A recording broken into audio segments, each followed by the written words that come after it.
Warning: some of these stories might be unsettling to some listeners, so please be prepared.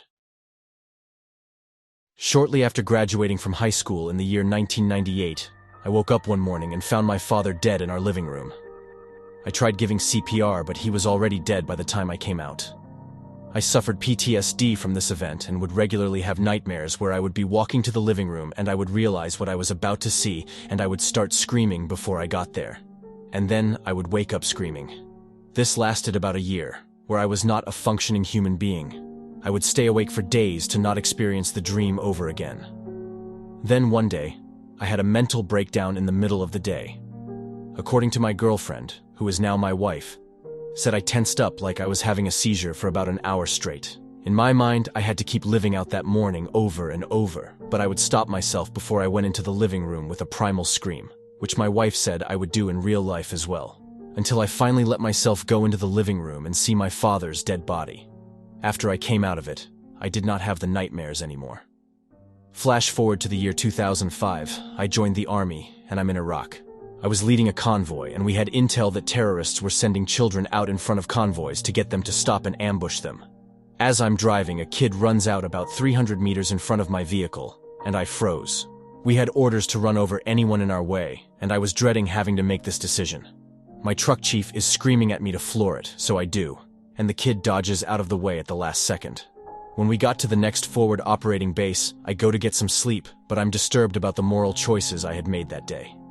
As I fall asleep, I have a nightmare that I am driving again, and the kid jumps out in front of me. This time, I run him over, but then stop feeling the horror of what I did. I go to check the body, and as I go around to the back of the truck, I get that same dread I used to. Somehow, in my brain, I remember my old nightmares and assure myself, it's not the same. As I get around the truck, I see my father's dead body, and I go straight into my primal screaming again, only to wake up screaming and running. I mean, I am at a full sprint, as I wake up and in a part of the base I don't recognize. I thankfully haven't suffered from these nightmares anymore, but I'm in constant fear of my own screwed up mind. I was with my boyfriend at the time. We were laying in my bed and the lights were out. We weren't talking, just both thinking. All of the sudden he rolls over and hugs me really tightly. I, of course, hug him back. But then this feeling just hit me. If I wasn't already laying down, it would have knocked me over. It was a total feeling of dread and panic, I'll admit. I have had panic attacks in the past. But this was not the same. I hugged my boyfriend back as hard as I could. I never felt a feeling like this before. My boyfriend is one of those people who always is really warm, but even in his arms, I felt ice cold. I could feel this evil, awful feeling, and it seemed like it was coming from the corner of my room. It was kind of like sensing your friend behind you when they aren't saying anything. I honestly believed there was a demon or something in my room. I got the courage to speak, and I said, "Jay, do you feel that?" And he said he did. The cold, evil feeling. This all happened in about 30 seconds to a minute. He decided to call his friend who was studying to be a youth pastor. I got up and turned the lights on and came back to the bed. He called Matt and put him on speakerphone. Matt prayed for us, and we both closed our eyes and listened, praying in our heads. When the prayer was done, the room felt lighter and it wasn't cold anymore. But after a little small talk afterwards, Matt asked, "Were you two talking while I was praying?" We were like, "Of course not. We were just listening." He said he heard, from the phone, a deep, gravelly voice telling him to stop, and he said he felt an awful, evil feeling overcome him while he was praying. This freaked me out. My boyfriend drove home immediately afterwards because he was super freaked out. I was kind of mad he wouldn't stay with me because I was scared too. I went in my dad's room to tell him I thought there is a demon that came into my room. He was sleeping though, and just muttered something about having a gun and he'd shoot it. Well, thanks, Dad. So, yes, I am convinced it was a demon. But it never came back, so why the hell did it come? That's the only problem I have with the whole thing. What was it trying to accomplish? I don't think I'll ever know. When I was about 8 or 9, my family lived in a house in a little hidden neighborhood on a cul-de-sac. It had a huge backyard, but there was a rusted-out trailer, the flat kind you use to tow dirt bikes and whatnot, in one corner of the yard. That area of the yard always gave us the creeps, so we never went over there. Neither did our dog. My two younger sisters shared a room, but they would come sleep in my room every once in a while because they said there were weird lights in their room. My parents passed it off as the street lights bothering them. One night, I woke up to this weird feeling of anger. It was like when you're standing next to someone that is murderously pissed at you. There was a shape of a person standing in the doorway, and a single red glowing light like the cherry of a cigarette. Both my parents smoke, so I thought it was one of them. I sat up and said, "Mom, Dad," but there was no response, and then the figure and the red light were gone.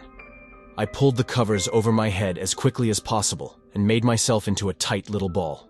Then there was a tug at the blankets at the bottom of the bed. I pulled the blankets back, and there was another tug. I was terrified and unable to move, so I just held on to the blankets as hard as I could. The tugging stopped, but I was frozen with fear. Eventually, I fell asleep again. When I asked my parents about it in the morning, both of them said they were asleep the entire night, and it must have just been a nightmare. Fast forward some 20 years. I used to have nightmares about the house, but especially the corner of the garage-turned-den, which looked like a black hole in my dreams. It was a one-story house, but I used to have dreams of running downstairs into the den where I knew if I went close to the black hole that something evil would get me. I also had dreams about other houses in the neighborhood being evil, and if I went to them for help, that I would die. My younger sister and I were talking about the house with our mom one night, and she described having almost the exact same nightmares. But we had never spoken about it before. In her dreams, she would run down the stairs into the kitchen, where the cupboards would be opening and closing by themselves. There would also be a man standing in the den near where I would see the black hole. Needless to say, all three of us were pretty creeped out. I've been by the house a few times and still get this eerie feeling when I come into the neighborhood. Maybe it was built on an Indian burial ground, or a graveyard that nobody knew about. Back in 2007, in December I think, I was sitting down playing video games with my friend. It was just a regular Saturday night. I was young, just messing around. Popped open a few Cokes and prepared to have fun. Now, I heard the doorbell ring and went to go see who it was. No one else but my friend and I were home, and getting the door was a foreign experience. Now the door to our house is all fancy and window painted, so you can see who is at the door way before you get there. I saw no one there, but it was around 8, so it was dark. I went up to confirm there wasn't a package or anything. Then I looked out by our front lawn. Just for a moment, probably less than 3 seconds, I saw the shadows of the streetlight. No one was standing there, but there was the silhouette of a tall man. It just seemed to morph the shadows to its figure. I chalked it up to my eyes playing tricks on me, and I went back to playing games. We played and played into the wee hours, sipping our beverages and sharing funny stories. My friend ran out of Coke, and being the gentleman I am, I left the room once more to get us some fresh drinks. The second I get out into the hallway, the ceiling lights morph into the same shadow. This is where I got creeped out. I backed up slow, called to my friend, and hoped I was just having my eyes play tricks on me. Then the lights went out. I screamed, ran to him, and had absolutely no idea what was going on. The lights turned back on again, and I haven't seen it since. There's a good chance that I was just being young and had heard too many ghost stories. But the coincidences that lined up, it just seems weird to me. Now I'm much older, and still to this day I double-check everything that might seem to look weird to me.